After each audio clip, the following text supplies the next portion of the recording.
Բարդ սիրելի հայրենակիցներ, եթերում կրկին քաղաքական խաչմերուկն է, այսօր արդեն ապրիլի 28-ն է, հիմա եմ ստիպված պատրաստում մեր հաղորդումը, քանի որ առավոտ 5-ից ոտի վրա եմ և Թիֆլիսում էի, նոր եմ վերադարձել Թբիլիսիից, վաղն էլ, եթե ստացվի նույն ռեժիմով ենք անելու հաղորդում, բայց քանի որ տեսա կարևոր հարց կար քննարկելու, դրա համար այսօր որոշեցի ուժ գտա իմ մեջ ձեզ համար պատրաստել այս հաղորդումը, վաղը նույնպես եթե ստացվի երեկոյան ուշ կպատրաստենք հերթական մեր հաղորդումը, առավոտյան չենք ունենալու հաղորդում, բայց կարծում եմ ձեզանից շատերը այս հաղորդումը արդեն կդիտեն առավոտյան։ Կարծում եմ օրվա ամենագլխավոր կարևոր հարցը Կարսում տեղի ունեցած հանդիպումն է հայկական և թուրքական կողմերի միջև, փաստացի Կարսում տեղի ունեցել Գյումրիի Կարս երկաթգծի վերանորոգման գործարկման հարցով Հայաստանի և Թուրքիայի համատեղ աշխատանքային խմբի հանդիպումը, կողմերը ընդգծել են Գյումրի Կարս երկաթգծի շուտապույտ գործարկման կարևորությունը, այս մասին հաղորդում է Հայաստանի արտգործնախարարությունը։ Սա արդեն կոնկրետ գործնական, կարծում եմ, քայլ է կամ գործնական քայլի նման ինչ-որ կարևոր իրադարձություն, որի մասին տեղեկացնում է Հայաստանի Հանրապետության արտգործնախարարությունը և շատ տրամաբանական կլինի, որ սրանից հետո արդեն մենք տեսնենք կոնկրետ գործողություններ հնարավոր է էլի մի երկու հանդիպում և արդեն գործնական աշխատանքներ երկաթգծի վերանորոգման ուղղությամբ։ Այս հանդիպանն է անդրադարձել նաև Ամերիկայի Միացյալ Նահանգների դեսպանատունը և ողջունել է այս հանդիպումը և ես նաև տեսա հստակ ակնարկ, որ Ամերիկայի Միացյալ Նահանգների գործադրած ջանքերը նույնպես երևում են այդ գործընթացի մեջ, հետո խոսվում էր նաև օգոստոսի 8-ին ստորագրված փաստաթղթի մասին, Հարավային Կովկասում երթուղիների ապաշրջափակման մասին և սա նույնպես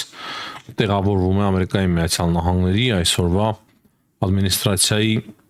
տրամաբանության, աշխատանքային տրամաբանության մեջ։ Հաջորդ, կարծում եմ, ոչ պակաս կարևոր հարցը այն է, որ Երևանում տեղի ունենալի Հայաստան-Եվրամիություն գագաթնաժողովը ղեկավարելու են Հայաստանի Հանրապետության վարչապետը և Եվրամիության կողմից Անտոնիո Կոշտան։ Քննարկման կարևոր հարցերի շարքում են ժողովրդավարական դիմակայունությունը, ինստիտուտների ամրապնդումը փոփոխվող աշխարհում, կապուղիների զարգացումը, տրանսպորտային և թվային ենթակառուցվածքների ընդլայնումը, էներգետիկ և տնտեսական անվտանգությունը, Եվրոպայի կախվածության նվազեցումը և տնտեսական կայունության ապահովումը։ Շատ կարևոր հարցեր կան, սրանք մի մասն են հարցերի, որոնք որ ես ներկայացրի, էլի բազմաթիվ հարցեր կան և պատմական կարևոր իրոք գագաթնաժողով է տեղի ունենալու Հայաստան-Եվրամիություն։ Առաջին եզակի Հայաստան-Եվրամիություն գագաթնաժողովն է տեղի ունենալու Երևանում եվրոպական քաղաքական համայնքների գագաթնաժողովից անմիջապես հետո։ Իմիջիայլոց եվրոպական համայնքների գագաթնաժողովին մասնակցելու է նաև Կանադայի վարչապետ Մարկ Կարնին և ինչպես տեղեկացնում են Եվրամիությունից, սա առաջին բարձրաստիճան այսպես մեծ պաշտոնյան է երկրի վարչապետ, որը որ չի գտնվում Եվրոպայում։ Չեմ ասում Եվրամիության անդամ երկրներն են մասնակցում, գիտեք, Հայաստանը նույնպես մասնակցում է Եվրամիության անդամ չէ, Վրաստանը, Ուկրաինան, Մոլդովան, բայց այսպես մենք առաջին անգամն ենք տեսնում, որ օրինակի համար Կանադայի նման երկիրը մասնակցի նման գագաթնաժողովի, այսինքն Կանադայի վարչապետը նույնպես կլինի Երևանում։ Հաջորդ կարևոր հարցը, իմիջիայլոց փորձում եմ թեստեզ անել այսօրվա մեր հաղորդումը, քանի որ բարդ է մի փոքր անցկացնել հաղորդում այս ժամին անմիջապես Թբիլիսիից վերադառնալուց հետո, դրա համար նաև շատ կարևոր են սիրելի հայրենակիցներ ձեր լայքերը, որպես գնահատում մեր աշխատանքի, Ուրեմն հակակոռուպցիոն դատարանը որոշում է կայացրել 2 ամսով կալանավորել հայկական Պրեգոժինի կներեք Արթուր Ավետիսյանին, ով որ Սամվել Կարապետյանի թիմի ամենակարկառուն աջակիցներից է։ Այս երեք դիտմամբ կիսատ ծիծաղ, կիսակատակով ասեցի, որ հնարավոր է նրա նկատմամբ նույնպես տնային կալանք սահմանվի,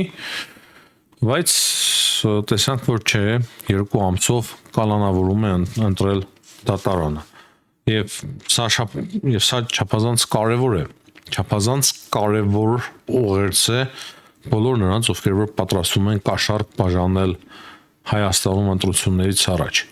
Դատարանը այն որոշումները, որ կայացնում էր եւ տնային կալանք էր սահմանում որոշների նկատմամբ, դա շատ վատ ուղերձ էր այդ մարդկանց, ովքեր որ ընտրակաշառքով են կոնկրետ զբաղվում, իսկ հիմա կարծում եմ այդ հարցը լուծվեց եւ բոլորը հասկանում են, որ այնպես չէ, որ կարող է իրենք եթե խախտեն օրենքը այդ 2 ամիսների ընթացքում տնային կալանք իրենց նկատմամբ սահմանվի, այլ կարող է իրական կալանք սահմանվի, բայց ում նկատմամբ որ հիմա տնային կալանք է սահմանվել, վաղը արդեն որոշումները կայացվեն ոչ թե տնային կալանքի, այլ իրական կալանքի։ Դրա համար չափազանց ուշադիր պետք է լինեն, որպեսզի իրենց գործողություններով չխախտեն Հայաստանի օրենսդրությունը։ Ոչ պակաս էլի մի կարևոր հարց, որը որ վերաբերվում է հայկական ջերմուկին։ Ռուսաստանը արգելել է Հայաստանից ներմուծվող ջերմուկի խմբականակ։ Խոսքը 2026 թվականի փետրվարի 17-ից մարտի 5-ը ամսաթվով արտադրված ապրանքի մասին է 338,000 շիշ ջերմուկի մասին է։ Սա արդեն կարելի է հստակ բնութագրել որպես տնտեսական ճնշում եւ տնտեսական ակնարկ Հայաստանի Հանրապետության իշխանություններին։ Եթե հիշում եք, ես սրա մասին խոսում եի, որ կլինեն տնտեսական ճնշումներ, էներգետիկ ճնշումներ, իմքայլոց էներգետիկ ճնշումներն են մոտենում։ Այսօր Գաբրիելյանով ինչ որ գրառում էր արել, շատ չկարողա ժամանակ չկար, որ նորմալ ծանոթանայի, աչքիս տակով անցավ եւ հստակ է, որ շանտաժը արդեն լուրջ ձևով սկսվել է Ռուսաստանի Դաշնության կողմից, տնտեսական, էներգետիկ շանտաժը, բայց ես համոզված եմ, որ դա շատ արագ կավարտվի։ Հիմա այդ ամենը դեռ նոր է սկսվում։ Կարևոր է սա շատ հասկանալ։ Ընտրություններից առաջ ճնշումները կավելանան, բայց ընտրություններից հետո այդ ճնշումները կվերացվեն։ Դրա համար հայ ժողովուրդը չպետք է ենթարկվի շանտաժի եւ սպառնալիքների։ Անցնենք միջազգային հարցերի քննարկմանը։ Պուտինը 3 հետաքրքիր հայտարարություններ է արել Աբբաս Արաքչիի հետ հանդիպումից հետո։ Իրանի արտգործնախարարի հետ հանդիպումից հետո նա նշել է, որ Ռուսաստանը կանի ամեն ինչ Իրանի եւ տարածաշրջանի շահերից հելնելով։ Դրանից բացի կանի ամեն ինչ, որպեսզի հնարավորինս շուտ խաղաղություն հաստատվի։ Այսինքն Ռուսաստանի Դաշնությունը հստակ հավակնություններ ունի, որպեսզի բանակցային գործընթացում ակտիվ դերակատարություն ստանձնի, քանի որ հիմա Պակիստանը փաստացի դուրս է ընկնում բանակցողի իր կարևոր դիրքից։ Ամերիկայի Միացյալ Նահանգները հրաժարվում են այս պահի դրությամբ բանակցությունները շարունակել Պակիստանում։ Կարծես թե Իրանը նույնպես, դրա համար Պուտինը ակտիվանում է։ Եվ Պուտինը նշել է նաև այն, որ Իրանի ժողովուրդը քաչաբար եւ հերոսաբար պայքարում է իր ինքնիշխանության համար։ Սա է հատուկ եմ ասում բոլոր իրանասեր, իսլամասեր մարդկանց համար, որոնք որ պակաս չեն մեր ալիքում։ Ռուսաստանի ազգային եւ պետական շահերից է բխում, որ ռեժիմը Իրանում չփոխվի։ Իսկ այդ ռեժիմը բնականաբար մեծ վտանգներ է պարունակում մեր անկախության, ինքնիշխանության համար։ Մեկ անգամ չէ որ բացատրել եմ, հոգնած միանշանակ չեմ ցանկանում այդ հարցին ավելի երկար անդրադառնալ, գիտեմ, որ ցեզանից շատերը սիրելի հայրենակիցներ շատ լավ ծանոթ են այդ հարցին։ Ուրեմն Պուտինը ըստ Աբբաս Արաքչիի ասել է, որ Ռուսաստանի Դաշնությունը եւ ամբողջ աշխարհը հիանում է Ամերիկայի դեմ Իրանի ժողովրդի անսասանության եւ անհավասար պատերազմում տարած հաղթանակի համար։ Թե ինչ հաղթանակ է տարել Ամերիկայի Միացյալ Նահանգների նկատմամբ Իրանը, ճիշտ ասած, միայն կանցլեր Ֆրիդրիխ Մերցը եւ Վլադիմիր Պուտինն են տեսնում, ես ճիշտ ասած չեմ տեսնում այդ հաղթանակը։ Էի ասել, որ Ամերիկայի Միացյալ Նահանգները ջախջախիչ հաղթանակ տարան։ Իրոք լուրջ խնդիրներ ունի Ամերիկայի Միացյալ Նահանգները, բայց դա չի կարելի անվանել Իրանի հաղթանակ։ Եթե դա այդպես լիներ, իրանական կողմը չէր խոստովանի, որ Ամերիկայի Միացյալ Նահանգները գնալով ավելի ու ավելի սուր եւ անընդունելի պահանջներ է ներկայացնում իրանական կողմին։ Պարտավոր կողմը չի կարող կարծրացնել իր դիրքորոշումը եւ ավելի սուր եւ ավելի հաղթանակ տարածի պահվածքով հարցեր պարտադրի հակառակ կողմին, ինչպես որ անում է Ամերիկայի Միացյալ Նահանգները։ Հետաքրքիր հայտարարությամբ է հանդես եկել նաև Մեծ Բրիտանիայի վարչապետ Կիր Ստարմերը, եւ նա ասում է, որ ինքը ամեն ձևով, ամեն գնով արեց ամեն ինչ, որպեսզի Մեծ Բրիտանիան չներքաշվի այդ պատերազմի մեջ ընդդեմ Իրանի, քանի որ դա հակասում էր իրենց ազգային ու պետական շահերին, եւ ինքը նաև խոստովանում է, որ այդ պահից սկսած իր վրա շատ մեծ եւ լուրջ ճնշում է գործադրվում, բայց չնայած դրա ինքը այնուամենայնիվ չի ցանկանում մտնել այդ պատերազմի մեջ։ Իրանի մասով նաև երկար հայտարարությամբ է հանդես եկել Ամերիկայի Միացյալ Նահանգների պետքարտուղար Մարկո Ռուբիոն, ամբողջ հայտարարությունը չեմ մեջ բերելու, նա ուղղակի ասել է այն, որ Իրանը ատոմային ռումբ է փաստացի օգտագործել, բայց տնտեսական տեսանկյունից փակելով Հորմուզի նեղուցը, փորձելով ազդել աշխարհի 20-25% էներգետիկ ռեսուրսների վրա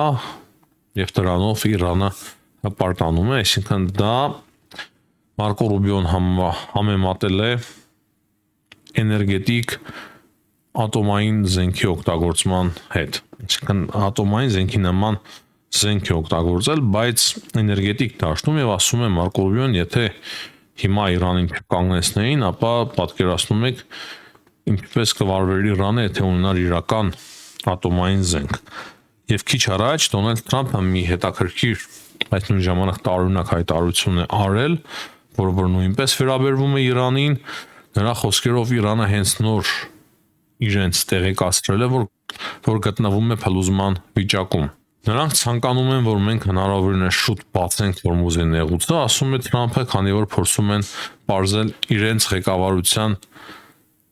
իրավիճակը, ինչը կարծում եմ նրանք կկարողանան անել, ասել է Դոնալդ Թրամփը։ Ճիշտ ասած դժվար է վերցանել իր ասածը, բայց ես կարող եմ հանգել այն եզրահանգման, որ իրանական կողմի պահանջը բացել Հորմուզի նեղուց, հետո նոր սկսել բանակցություններ, կարող է Ամերիկայի Միացյալ Նահանգները նաև ընդունել։ Ինչ է ասում Թրամփը, եթե դուք հասկանում եք, թե ինչ է ասում, շատ կխնդրեմ ձեզ գրել մեկնաբանությունների մեջ, քանի որ իրոք մեկ-մեկ բարդ է հասկանալ Դոնալդ Թրամփին։ Այս պահի դրությամբ այս կանը հաջողություն եմ մաղթում բոլորին, ցտեսություն, կհանդիպենք։